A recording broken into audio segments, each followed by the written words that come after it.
ప్రభుత్వంలో ఉన్న పెద్దలు చెప్పినవి ఖచ్చితంగా పాటించాల్సి ఉంటుంది, వ్యక్తిగతంగా ఇష్టం ఉన్నా లేకపోయినా.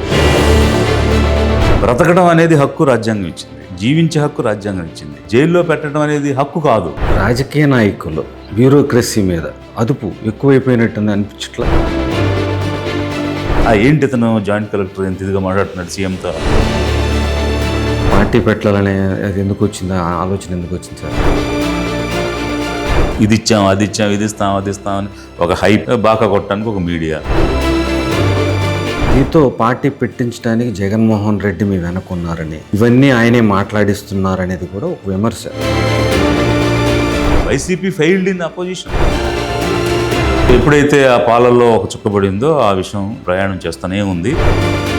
డిప్యూటీ సీఎంగా మంత్రిగా పనిచేస్తున్నారు, బాధ్యతలకు తగ్గట్టుగా పనిచేయట్లేదని అనుకుంటున్నారా?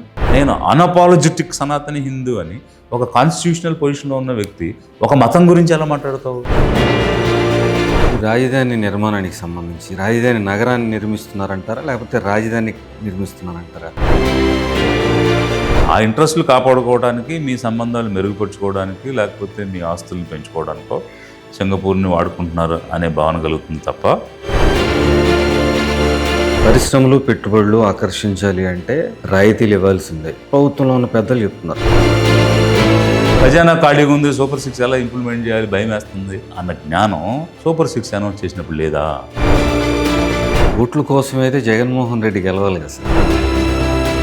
ఏ పెత్తందారుల మీద అయితే నేను యుద్ధం చేస్తున్నాను అన్నాడో ఆ పెత్తందారుల కబంధ హస్తాల్లోకి పేదలను నెట్టేస్తే, సచివాలయాల వల్ల ఇండిపెండెంట్ బాడీ ఉండటం వల్ల జగన్మోహన్ రెడ్డి నష్టపోయాడు అని అంటే మీరేం చెప్తారు? సో అమలు చేసేవాడు తప్పు చేస్తే ఇది తప్పు అవుద్ది, అమలు చేసేవాడు మంచి చేస్తే ఇది మంచి అవుద్ది. కూటమి ప్రభుత్వంలో ఈ ముగ్గురు సఖ్యత బాగానే ఉందనుకుంటున్నారా? భవిష్యత్తు ఎలా ఉండబోతుందని మీ అంచనా, మీరు ఒక రాజకీయ నాయకుడిగా? అంటే ఒకరిని ఒకరు దెయ్యంలాగా చూసుకున్నా, ఒకరినొకరు దెయ్యమని భావించినా కలిసి ఉండక తప్పదు.